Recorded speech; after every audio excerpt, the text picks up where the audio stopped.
it's going to help you in whatever you're trying to lead within your community or within the profession. Mm-hmm. So, leaning on that, what forms of communication are you currently using for your practice? Are you doing social media, and are you doing a podcast or anything like that? Yeah, we are. Okay. So I think I have like ADD where I just have to do more and more, but it keeps my brain excited. So that's hobby jumping. Yeah, sort of hobby jumping, but also, I was just at a conference last week and I was talking about like, what role on the team are you, right? And my role on the team is really the visionary, right? So I'm always thinking about like, well, where can we go next? And how can we see more people? And how do we get this message out?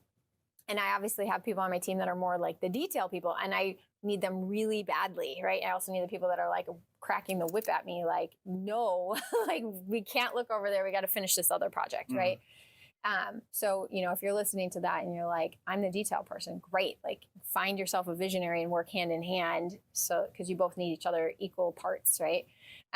So in our practice right now, we've gotten really organized around how we attract people in both to the brick and mortar practice and to the school-based practice, knowing that, if we have all these ways that we can communicate with people, why wouldn't we use them, right? Yeah.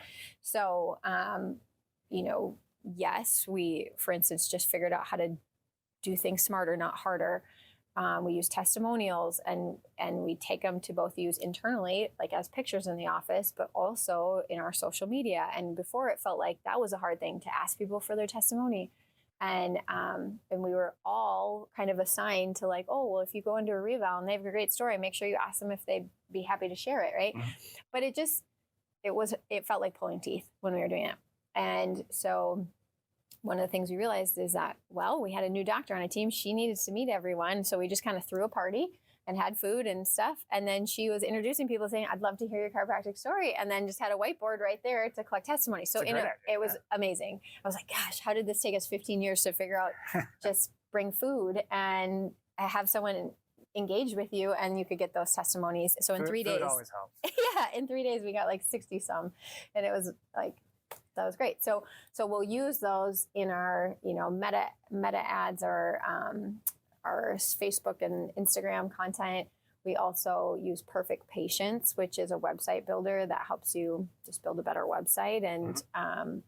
And so they help us with our Google and presence. And then I use a company called CGA, which is Clinic Growth Accelerators. They